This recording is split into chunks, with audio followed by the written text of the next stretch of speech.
Hello and welcome to another fully live and slightly late episode of Security Forward.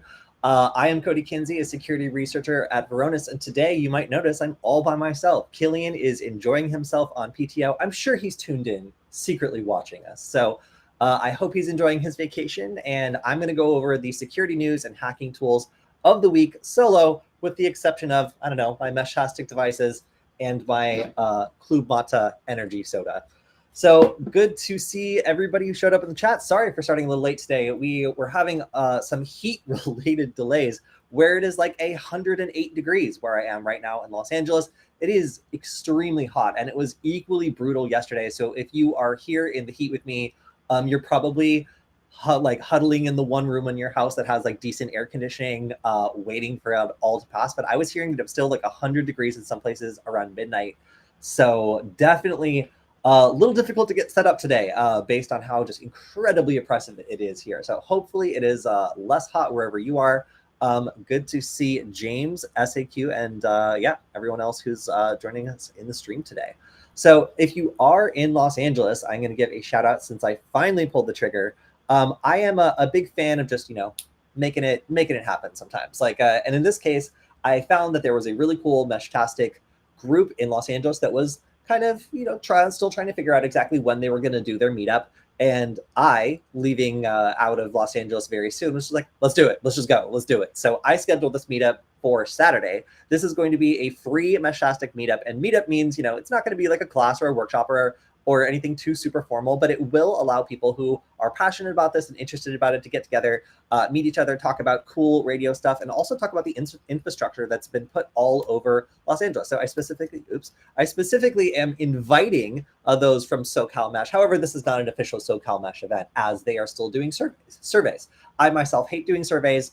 I will do a survey with my feet to Null Space Labs, and if other people show up, then I will bring an increasing amount of pizza each time. So this is an event that's free to attend, but if you want to support Null Space Labs, we put together some cool Meshtastic upgrade stuff, including a temperature, humidity, and barometric pressure sensor, and a 4 dBi 915 megahertz embedded antenna, which I have a bunch of and are super cool. I've basically been using these to build temperature nodes across the city, perform tests, and all that fun stuff. So I am imagining that a lot of other people will be working on cool projects. As you can see, I've got a lot of custom hardware that my team has made, and I'd love to talk a little bit about how when I become interested in technology like LoRa or Meshtastic, the process of actually getting a functional device out of that passes through a lot of hands, takes a lot of time and a lot of people's attention to do this sort of thing. And right now, our friend Zach has been making incredible amounts of contributions to these designs that have made all these possible. So we're going to be talking about all that fun stuff. So far, we have 3 attendees who have agreed to swelter with us at Null Space Labs. Unfortunately, Null Space Labs doesn't have great air conditioning. So I have picked the time at which it will become bearable to be at Null Space Labs. I looked at the temperature, and I think that will be hot, but okay. However, do be aware if you're in Los Angeles, it's just not maybe the best place to be in a partially air-conditioned warehouse. But if you're not sensitive to heat or less sensitive to heat, then we would love to see you. So, yeah. I'm sorry, SAQ. It appears as though Heisenberg is on some official business, so it'll just be me today. All right. Oh, and a question: do I own a Hack RF1? I do. I like to demonstrate like a lot of radio concepts on it. Although I just find myself using a generic RTL SDR for the majority of my demos nowadays. All right, so let's just jump into the news this week. We have a lot to go over, and we have some super insano stories that I want to start out with. First, we have my favorite story of the week, and this is a musician being charged with essentially stealing $10 million from streaming services by perpetuating this AI scam. So let me break the scam down and explain how it worked, because it's a pretty crazy story. So this scam, this musician partnered with the CEO of an AI company and generated tons and tons and tons of just AI audio. So it's just like lots and lots and lots of stuff that can be streamed over and over and over via a huge amount of cloud service operated accounts, each running 20 bots, totaling 1,040 bots. This was 661,000 streams daily with a royalty rate of 0.5 cent per stream. So by making this really just kind of garbagey AI content that was still unique enough to not be flagged as a duplication, and then having AI bots stream it, there was just AI on both sides making money here, but by scamming streaming services. So on a daily basis, this scam was netting $3,307 for monthly earnings, earning of $99,000. Annual earnings exceeding to $1.2 million. That's going to get noticed eventually. So by manipulating the data streams, this was $10 million again in royalties before this actually got caught. And they said that the way to stay under the radar here was to have a ton of content with like relatively low amounts of streams. That way, none of the AI generated content really rose to the surface and got listened to by real people. Instead, it would be listened to almost exclusively by bots. So this was a scam that seemed like pretty sophisticated, but I don't really understand how it could scale. Already at $10 million, like that's enough money that people are going to start asking questions. So it is exciting, though, to see that Gen AI has finally started generating revenue, even if it only is in a scam. All right, next, we have London for Transport for London disclosing an ongoing cybersecurity incident. Now, if you're in London, you might notice that the buses and trains are all still running. It doesn't appear that there's any immediate impact on their operations. It's speculated maybe there could be data stolen, but really nothing has been confirmed. The only piece of information we really have is that there's an ongoing cyber incident. It's affecting their IT systems, and they are investigating. So obviously not a lot of information there, but a pretty major target and an example of how some of these major transit agencies, which are kind of considered critical infrastructure, can be targeted by just about anyone. Nope, don't want to open X. All right, so next up we have the admins of MFA Bypass service, which was a service that allowed people to, for a subscription fee, bypass 2FA. They are being charged for providing this service, and this was OTP.agency, an online platform that provided social engineering help to obtain one-time passcode. So this is basically sending out automated like messages, pretending to be a bank or like an official agency, attempting to get people to use their one-time passcode to verify something. So that could be a transaction, it could be part of an investigation, whatever social engineering trick they're trying to use here would kind of just facilitate the stealing of these one-time passwords and for criminals who are paying them to be able to break into an account that would otherwise be much better secured. So this is obviously something that is going to attract attention too, if people are using it to bypass the security built into high priority accounts. So there's a video of what this process looked like and how exactly the National Crime Agency found criminals were attempting to use this service to generate phishing texts and do other sorts of targeted attacks that were facilitated by this network. So it's pretty interesting. I know that we talk about the types of services that are offered to criminals sometimes on the show, and how a lot of the time, like, I guess they would be described as like techno criminals who are like not themselves like programming anything, will just buy access to a tool that somebody else makes and then puts the infrastructure up online to run. So this was the kind of the exact kind of thing that I see people with lower levels of skill obtaining to be able to go after targets that normally they wouldn't be able to hit. So it's not very surprising to me that they are being charged and have pled guilty to fraud, as obviously obtaining fraudulent credentials from people as a service is fraud. All right, so Verata, a manufacturer of security cameras, is paying a $2.95 million fine for, I thought it was just the CAN Spam Act violations, but it's actually a whole bunch of other things. So we've talked about the types of security used in IoT, like cameras and things like that before. Let me see if I can mark. Yes. But this type of camera is used in a lot of very sensitive facilities. We're talking about women's health clinics, psychiatric hospitals, prisons, and schools. All places where maybe some sort of private activity or some expectation of privacy exists. This was not the case anywhere where these cameras were installed. Hackers were apparently roving this company's system, totally able to do whatever they want. And it was only when it was self-reported that somebody inside their system was just like, hey, it's not just me in here. You know, like there's lots of stuff going on. This network is totally unsecured. None of the data is encrypted. Anybody who breaks in here can access any of the streams live. This was a really big deal. So these security lapses were crazy, and the FTC had investigated this, found that there was open access to 150,000 live camera feeds. They also extracted a lot of information that was stored. That's going to be video footage, screenshots, and customer details. That's a lot going on. So they were also found to potentially not be compliant with some of the Health Insurance Portability and Accountability Act stuff, and the Swiss U.S. Privacy Shield framework apparently also was a little bit misleading the way that they were pitching their products. So they said that they met all these qualifications, that they were doing all this stuff that made them compliant, but upon review, it turns out that that may not have been the case. So these penalties were pretty extensive. They have to develop a comprehensive security plan. They're prohibited from misrepresenting its privacy, security practices, or compliance. And they also apparently were sending these annoying marketing emails that made it so there was no possible way for the person receiving the email to unsubscribe.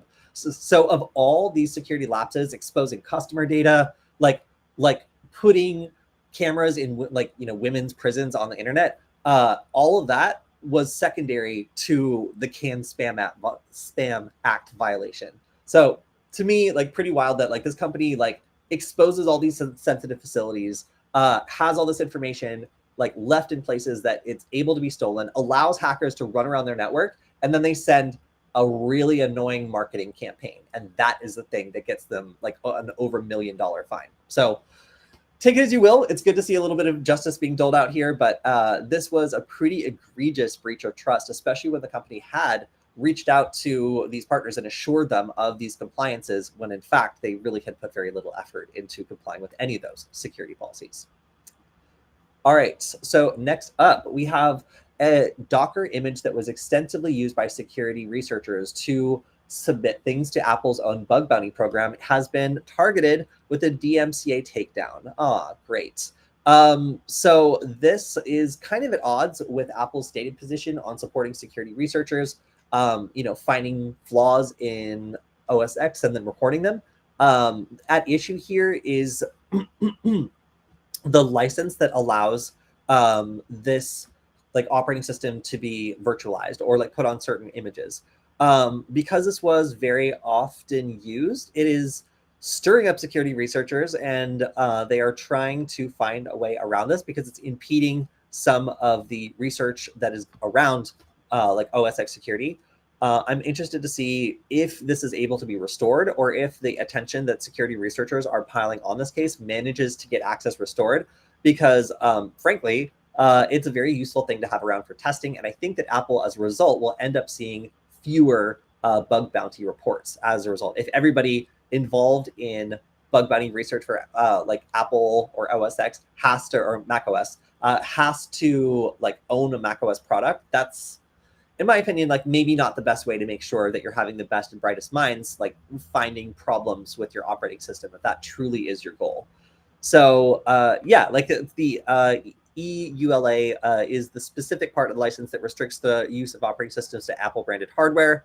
And technically this is within its rights. We'll have to see whether or not the backlash from the security community has any say in this decision. All right, so we've seen Luma Steeler is one of the most popular things out there to try to get people to install right now, because any campaign that allows you to get people to install this on their computer will earn you cash. The people will do all sorts of stuff to make sure that these stealers and loaders load their own malware and have a pre-defined pool of victims. So as a result, this is a very profitable cybercrime business model. So you're seeing all these types of scams where people are trying to get people to install a malicious package or something else in order to get this Luma Steeler on their computer. So this is the latest version. On GitHub comments, people are leaving just files and saying, oh yeah, I saw this issue and then I got it fixed and this worked. Other bots will upvote it. The result is people who are trying, especially beginners, who are trying to fix popular problems or other things where they might not immediately get a response from a real person, could fall victim to these comments. And also on more popular repositories, if somebody manages to get this put in and then people start upvoting it, it's likely that you would get a lot of people to install this malware. So there's a lot of different things this can do. It can steal lots of information in files like seed.txt, pass.txt, ledger.txt, all the things that are associated with cryptocurrency. And then it can also, again, install other malware packages that maybe other people pay the intermediary to load onto a bunch of victims' computers. So this is apparently a campaign by, love this name, Stargazer Goblin, who, again, have created malware distribution as a service, a DAS, for over 3,000 fake accounts on GitHub to push information stealing malware. So again, there's all these weird niches in the cybercrime industry where, like, in this case, just tricking someone in the comments of GitHub into downloading a malicious package and then charging somebody else to decide what other malicious packages get installed on that victim's computer. That is an entire business model within the cybercrime industry. So be careful if you're looking for solutions on Stack Overflow, on GitHub comments. These are all being targeted by people who will literally earn something from you just downloading a malicious package and letting it run on your computer. Some other nation state or other person will probably pay to rummage through the files on your computer and figure out if you're an adequate victim or if you're connected to someone who is. And that is why you need to be extra careful on these sorts of forums, as they are the most recent way that this malware is being pushed to victims. All right, this is the craziest story of the week by far. This is a story about how hackers, or really anybody who has a basic knowledge of SQL injection, could have potentially bypassed certain checks and gotten access to the cockpits of aircraft.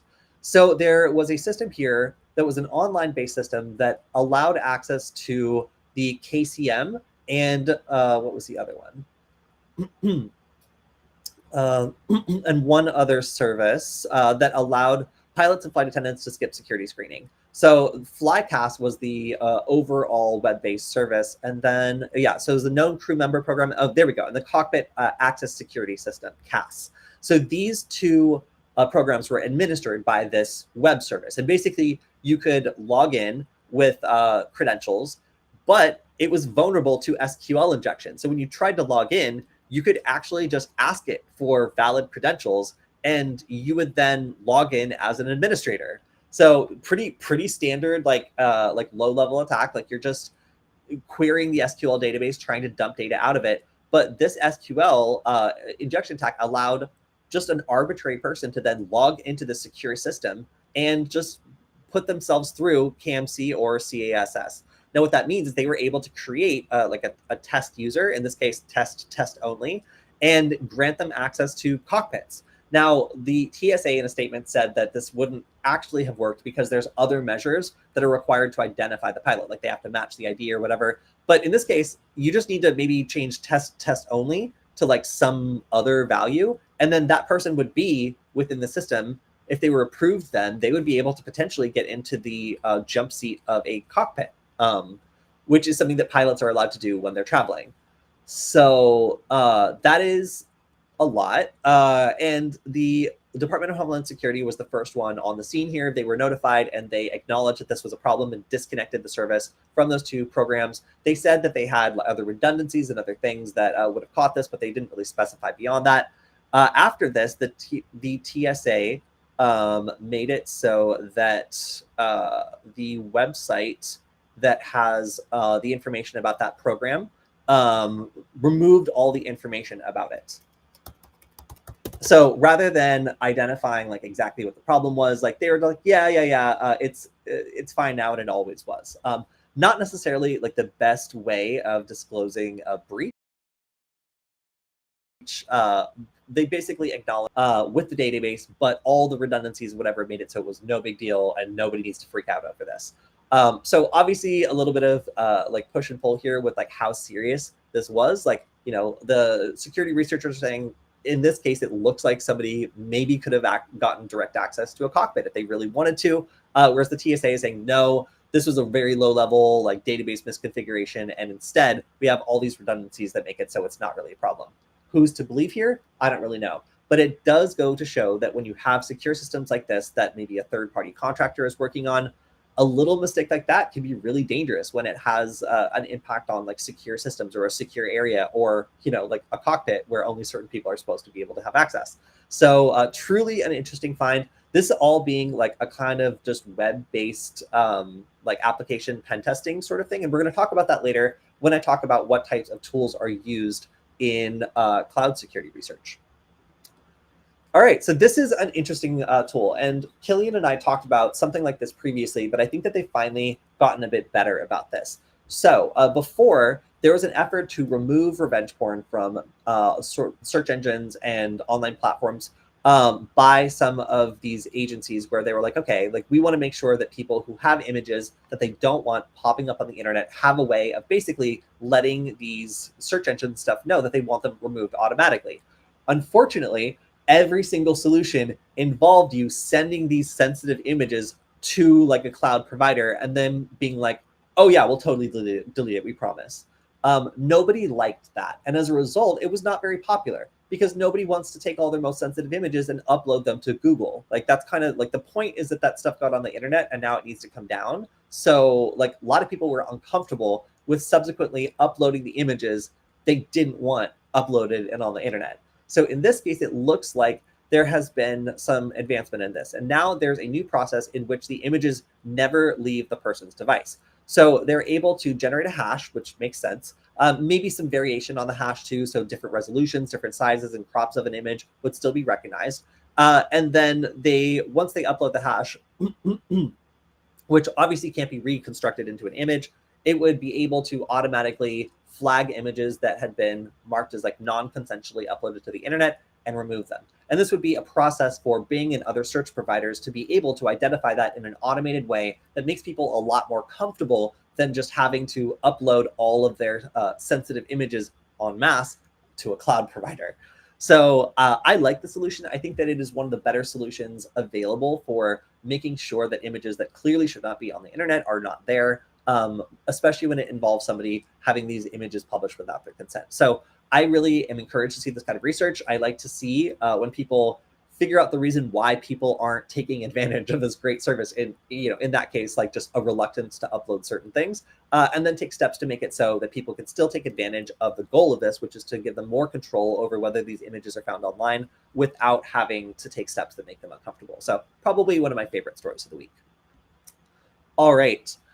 This is not very surprising. We have Russian military hackers being linked to attacks on critical infrastructure. Now, a lot of these attacks were initially done in Ukraine, but the concern is that these attacks would be equally applicable in the United States, and potentially this is something that United States critical infrastructure operators need to both anticipate and understand. They are in the crosshairs of these campaigns. So this is tracked as Cadet Blizzard, which is not as cool as the star-gazing goblin. But, an Ember Bear, that's a little bit cooler. But these are just units of Russia's main Directorate of the General Staff of the Armed Forces, GRU. They conduct a lot of offensive hacking operations. And in particular, there are several of these junior officers that have been going after critical infrastructure and have earned the attention of our good friends at Rewards for Justice. Rewards for Justice is a U.S. government program offering lots of money for tips on people who commit both terrorist acts and acts against critical infrastructure, which is also kind of seen as terrorism. So I got to talking with the people at Rewards for Justice at both Black Hat and DEF CON. It was kind of cool of them to show up for both.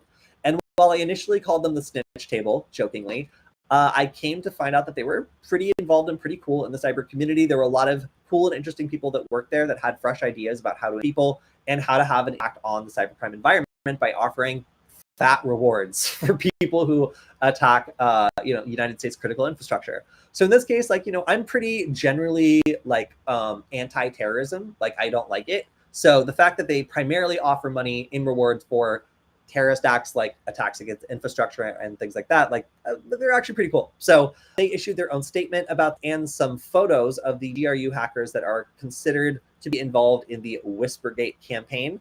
If you know anything, then you could earn $10 million.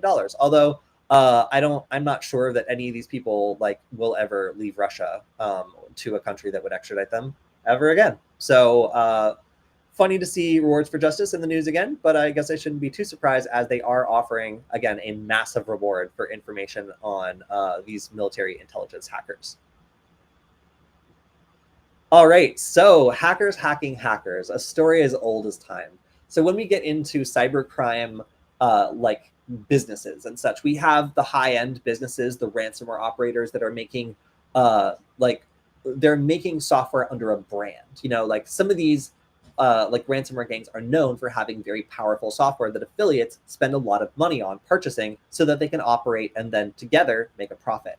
There's also lower tier businesses that perhaps don't operate in the same exact kind of high tier way. And some of these businesses, just like other businesses, are scams. So if you're a hacker and you're looking to do something profitable, and let's say you have no moral center, so your idea of a good time is trying to embarrass people. Now, there are a number of like social engineering, and these are, again, I kind of refer to these more as like techno criminals, where they're not people who are like writing code and like creating exploits. There are people who are doing social engineering attacks using tools and kind of like a lack of a moral center as a way of exploiting people and getting them to pay them to not maybe publish photos on the internet or contact their loved ones and send the contents of their OnlyFans account.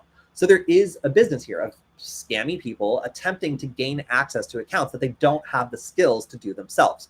What happens here? Can you imagine? In this case, we have a group of hackers that are offering a checker tool. So a checker tool basically takes a bunch of credentials, like a data dump or something, and then attempts to plug those credentials into live websites. So what that means is, let's say you get a data breach, right? And you want to find out if any of those credentials are valid in a website, of sensitive website, like OnlyFans, like a website where they're posting pictures of cakes, but it's supposed to be private. So in this event, you could then specify that website and specify your big list of credentials, and the checker would go and attempt to log in for you. Now, if you're, just a layperson and like you don't know how to program this yourself, then this prevents you from having to manually attempt to log into a website like 1,000, 10,000, however many thousands of times. So if somebody offers you this tool, you're probably going to take it. Now, in exchange, guess what it does? It gives you Luma Steeler. So the hackers who are offering you this free tool to try to break into someone's, private account, they are actually using that tool to sell you out to another hacker that paid them more. So whether or not they charge for the tool that ends up being Luma Steeler is probably another hilarious level to this backstabbing detail. If the hackers that are scamming are making money on both sides, so they're selling defective malware that backdoors like other scammers, and then they're turning around and selling access to those scammers to other scammers, this person's just in the middle of the loop, just scamming everyone. It's kind of incredible. So pretty unique story here, but the tools that are given to script kiddie hackers, like people that are just getting started and maybe like they know how to run a script, but they don't know how to make their own stuff, and they definitely don't know how to check whether or not it's malicious. Those are the targets here. So social engineers, people who are techno criminals, just getting into hacking, but they want to use it for crime, but they just don't know how yet. Those are the victims in this scenario, who are getting infected by Luma Steeler. And I have to say, out of all the people who deserve to get infected with Luma Steeler, these are probably the very most. So yeah, I'm not really shedding any tears for these particular victims. When you get crimed attempting to commit a crime, it's very hard to report. So it's probably going to be difficult to know how many people were infected or otherwise compromised by this attack, because people who are attempting to commit crimes very rarely commit the crimes that are committed against them in the course of doing so. So we may never know how effective this tactic is, but it is very interesting to see that some of these like checker tools are now a primary target for more sophisticated hackers targeting script kiddies and techno criminals who don't know as much about committing crimes. All right, so Planned Parenthood of Montana is confirming a ransom hub attack. The biggest concern here is obviously the type of data that may have been stolen. So for a nonprofit, like I don't know how they're going to deal with the data breach. It's a little alarming, but it seems like some of their IT systems were taken offline, and now we're waiting for the other shoe to drop when it comes to the data that was stolen. So it's unknown if anybody knows what data was stolen yet. Obviously, Ransom Hub claiming that they have 93 gigabytes of data. obviously is a little bit of a concern. So there is obviously data related to the services provided Planned Parenthood that is very, very sensitive and would represent a pretty serious threat to the people who had been to this facility. So yes, this is one of the worst data breaches potentially that I've seen for patients' rights. If the data is the kind of data that people don't want being spread from a Planned Parenthood. I don't know what 93 gigabytes of other data Planned Parenthood might be storing, but the fear here is that it would be sensitive private healthcare data that, if leaked, would allow people to then subsequently go after the people who are included in that data breach.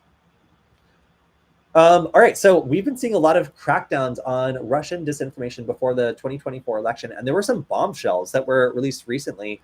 Apparently, there was a right-wing, there was a group of right-wing influencers that were being given a bunch of money. I think it was several $1 million to push pro-Kremlin narratives and otherwise upload thousands of videos. This was, I don't even know really where to start. Like, in order to get the kinds of eyes on this content that you need to really influence public opinion, like, you can't do it on your own. You have to like recruit other people that are well known in these communities and get them to repeat what you want them to repeat. In this case, it looks like RT, a Russian state-funded company, was funneling $10 million to a Tennessee-based content creation company that was a kind of like, I think it was described, they build themselves as like a little like super group of conservative influencers.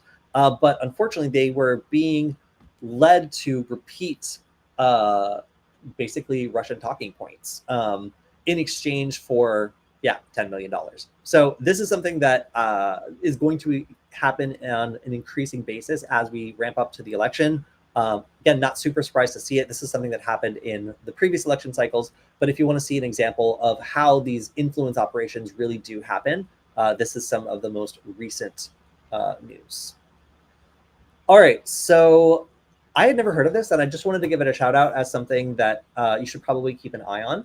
Macropack is a tool designed for red team exercises, and it has a bunch of sophisticated methods of hiding itself. It has like undetectable VB scripts and a lot of code obfuscation that make it very challenging to detect. So if you are a defender and you've never heard of Macropack, this is something that you should probably check out because it seems as though it's very well built. A lot of threat actors are currently using it, and the people over at VirusTotal were finding an increase in loaders and other software affiliated with this tool. All right, so we have an attack against Yubi Keys, and this should be impossible, but it's not. And let's dive into what exactly is going on here. So a Yubi Key is a device that has a security chip inside that's designed to be supposed to be unextractable, right? Like, you're supposed to make it so that when you have one of these Yubi Keys, even if somebody tries to like dig into it with a drill and like extract information, it should destroy the chip before it should give up the data. That is not what is happening. So it turns out with some sophisticated equipment and a high level, I would say a high level of access to the device, so you would need to have it for quite some time in order to do this, you would be able to actually extract the key and copy it. So this is a side channel attack that allows you to extract the information after you kind of grind out the key and get down to the actual chip. This is frequently covered up with like a blob of stuff that makes it quite difficult to get through. But if you can get access to it, if you can defeat the physical part of this security, then it turns out that extracting the key is actually possible. Now, this is something that would be done against high profile individuals. This is not something that anybody has time to do against, like normal people. However, it is possible. So let's say that you work at a very important company, a defense contractor or something, and you leave your Yubi Key somewhere, like your hotel room or something, and it's gone for like a day or two, and then it comes back, and you're like, oh, where was it? I must have left it under the bed or something like that. It's possible that it could have been stolen and cloned in that period of time, which is a pretty serious concern because these keys are supposed to prevent that sort of thing, by destroying themselves rather than giving up the data. So this is something that requires physical access, sophisticated equipment, and would only be deployed against high-level targets. However, it is possible. And the fact that it is possible sucks because that is exactly what these devices are built from the ground up to prevent. So the models that are impacted by this are the 5 series, the Bio series, the Key series, and the Yubi HMS 2 series. That is a lot. I'm not sure if there's going to be replacements offered, but there are some suggestions for mitigating this. One of them is to avoid using the elliptic curve system and instead use RSA signing keys. So if you are looking to upgrade the security of these and you want to make sure that you're avoiding the more vulnerable protocols, then that is the recommended mitigation at this time. All right, next up, we have actually, I'm gonna skip this one, it's boring. Let's just say that Google backported a fix that worked very well, but was under active exploitation to other Android devices rather than just for their Pixel. Boom, done, we can move on. All right, so this is a much more cool and interesting attack that I wanna talk about instead. So this is Revival Hijack. And I have to say, again, I love that when Bleeping Computer went over to AI generated stuff, it just started popping off. Like it's really been all gas with the Bleeping Computer images. So shout out to them. So this is an attack where hackers will monitor platforms like Pipel and look for repositories or libraries that were deleted. So let's say that there's a certain amount of deleted repos every month. That is, for hackers anyway, a library name that they can now register. And anybody who's ever used that library before, when they update or recompile their code, will pull a malicious version of that instead. So as things are deleted, it gives this pool of victims to hackers who are able to jump in and register the library names that have been removed from Pipel. So this confusion means that anybody is potentially subjected to this attack if their favorite library suddenly deletes itself or is deleted by the creator, and a hacker jumps in and now puts their own library in its place. You would have no way of knowing. You know, at one point, you're using some library you found on Stack Overflow or something to solve a problem, and it solves it very well. And then the developer doesn't want to support it anymore, so they delete it. A hacker notices it's deleted and creates a new version, and now the next time your project compiles, it's got Luma Steeler. So yeah, there's, again, a big business with getting these stealers out there and getting people to download and install something that's going to backdoor their computer on behalf of some other third party. So if you are looking for... I also have to say, like, I really appreciate the fact that JFrog is the one breaking this information. JFrog actually started monitoring this and registering the deleted packages themselves. So they kept an eye on how many requests that they got after doing this, and they got thousands of requests. So they basically were able to make it so that all these people's software was pinging their servers. JFrog leaps to the rescue, nice. But basically they blocked attackers from having access to like thousands of victims by just registering expired Pipel packages over a couple of months. So good on JFrog for springing to the rescue here and leaping, sure. But either way, it's cool to see that somebody is jumping in and kind of like slowing the damage here while this attack is like trending, and it becomes a fertile attack surface for anybody who wants to install malicious software on thousands of computers a month. This technique would be very valuable to them. So, you know, somebody jumping in and stopping it, it's pretty cool. All right, next up, we have Bitcoin ATM scams. And when reading this at first, I thought they were talking about the people using the ATMs getting scammed, and they sort of do, but it's not the ATM that's doing the scamming.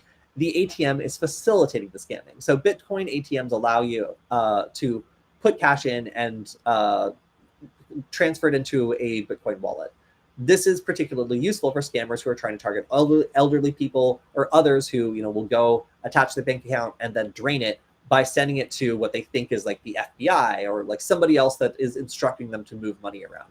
This is generating a lot of cash. So $110 million in 2023. So yeah, I'm starting to feel like these are becoming a hub for crime and should maybe be I don't know, like have those like cards that they have the Japanese like stores that have like tech support like gift card, or like emergency tax payment gift card that like alert like store operators that like somebody's being scammed when they like try to use it. It seems like this type of scam is really taking off and has become something a lot more common. This is nothing new. All right, this is great. So Clearviiew AI, a company who's been scraping your profile photos off the internet for a long time now and selling the information to law enforcement, is getting a 30.5 million euro fine from the Dutch Data Protection Agency. They're also being warned that they'll be fined a further 5 million euros, 5.6 million euros if they do not comply. However, Clearviiew just says no. They say that they don't do business in the Netherlands or the EU. It doesn't have any customers in the EU, and it doesn't undertake any activities that would otherwise mean it's subject to GDPR. That is, of course, despite processing the facial data of European citizens as they post their pictures online. Unless the Clearviiew people have some sort of magic European detector, I don't know how they would filter that out based on their business model, but who knows what's going on behind closed doors. Either way, they're not going to pay this fine anyway. So it looks like they're going to be slapped with another 5.6 million euro. We'll see if anything actually comes from that collection effort. From last week, we talked about the Halliburton data breach or cyber attack, and we can now confirm that that is also a data breach. It seems that data was confirmed to be stolen, and we are still waiting for more details on this, aside from their 8K form filing. All right, breezing right through. D-Link says that the flaws in its DIR 846W routers are not a flaw. They're a funny quirk, and they will not be fixed as the product is end of life. Now, these are some pretty severe remote code execution flaws that affect all the hardware and firmware versions of its routers. And again, as they are end of life, they will not be fixed. So that means that any of these devices connected to the internet from now on are vulnerable and able to be taken over remotely. So the fix here, destroy the device, take it out back, shoot it, and get a new one. Not often that we are told that sort of thing, but you can expect every single one of these devices to become a hotbed of malware like Mirai and Mubot, which again provide cybercrime services. In this case, distributed denial of service as a distributed denial of a service as a service. There we go.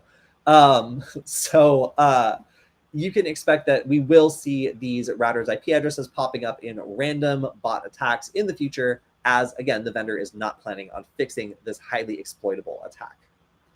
All right, so let's go into the last thing I wanted to talk about today, aside from just reminding everyone of the Meshtastic meetup over the weekend at Nullspace Labs. And that is talking about how we do cloud security research. So when I talk to the researchers at Varonis, the Varonis Threat Labs team, often they're using the same tools to discover some of the things that we do research on to make customers safer.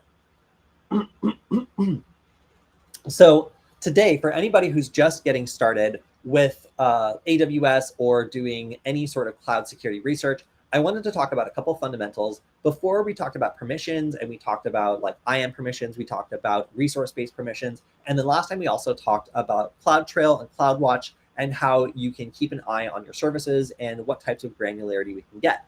Now, from the other side of the aisle, hackers are going to be using tools to try to discover this stuff, but they're not going to be sitting behind an AWS console. They're going to be trying to figure out these flaws by examining like API calls. They're going to be trying to modify these API calls. But for anybody who hasn't done that before, it's a little bit intimidating to get started. And there's a couple of different options out there. So I wanted to show off which ones I use and then also talk about which ones other people use too.